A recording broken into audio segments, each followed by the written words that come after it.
Serdecznie zapraszam do odcinka 169 Mrocznej Historii pod tytułem Iluminaci część 3 Neofici.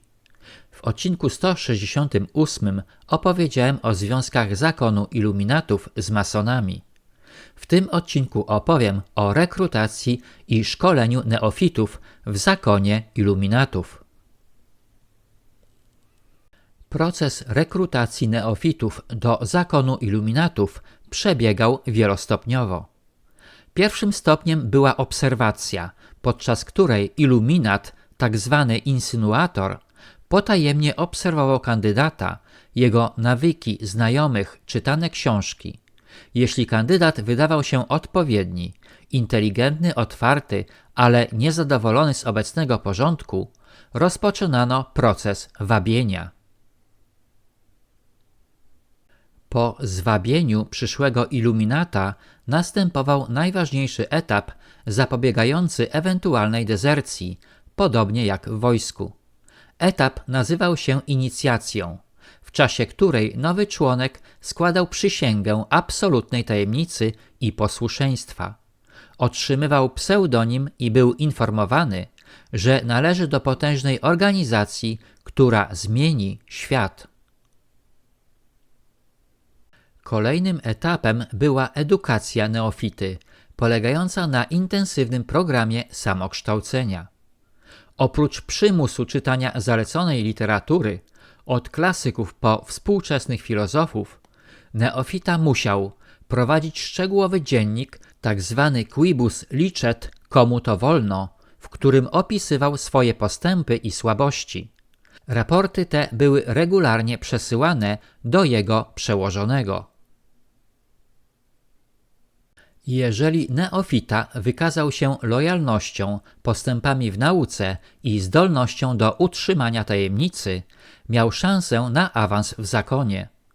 Jednakże tylko najbardziej oddani i oświeceni członkowie docierali do wewnętrznych kręgów zakonu.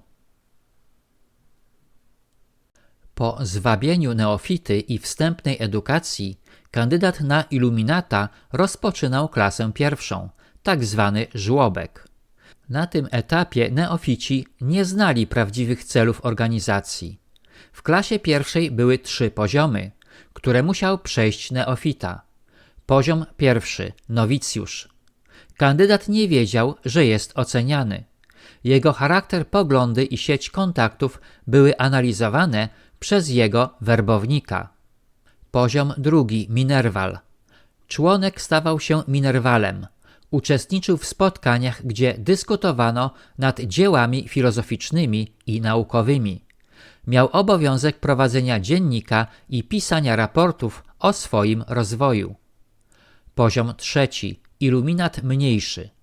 Członek otrzymywał więcej odpowiedzialności, w tym prawo do rekrutowania własnych nowicjuszy pod ścisłym nadzorem. Po zdaniu klasy pierwszej iluminat mniejszy przechodził do klasy drugiej masońskiej. Klasa druga była projektem wolnomularza Kniga i służyła jako narzędzie rekrutacyjne i fasada dla działalności iluminatów. W klasie tej występowały typowe masońskie stopnie: uczeń, czeladnik, mistrz. Iluminaci wprowadzeni do masonerii rozpoczynali rekrutację kandydatów do wewnętrznego kręgu.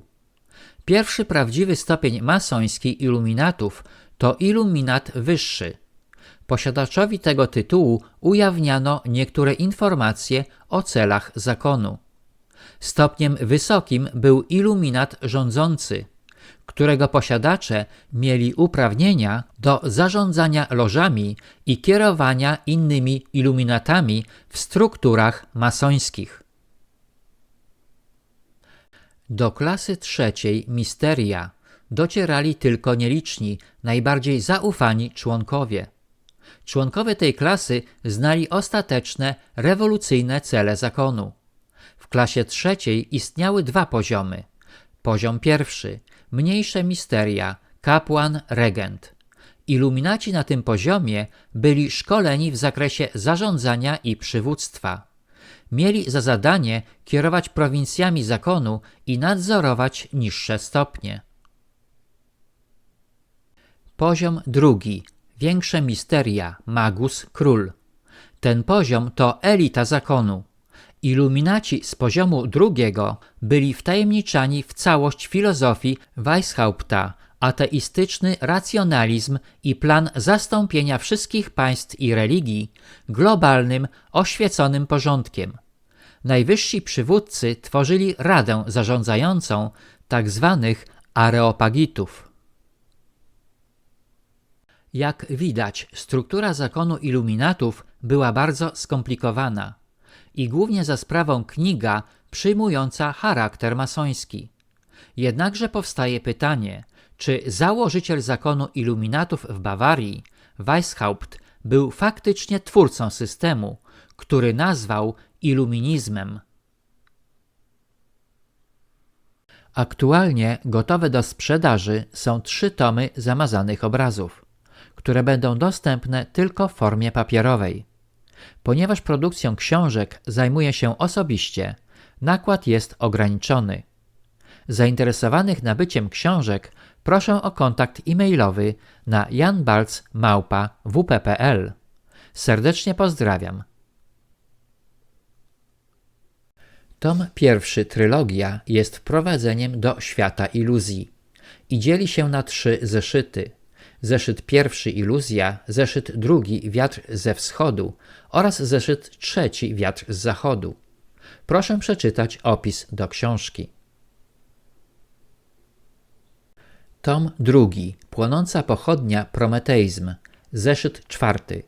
Opowiada o genezie idei prometejskiej oraz jej ewaluacji w neoprometeizm, praktykowany przez wszystkie rządy naszego małego imperium, począwszy od roku 1989.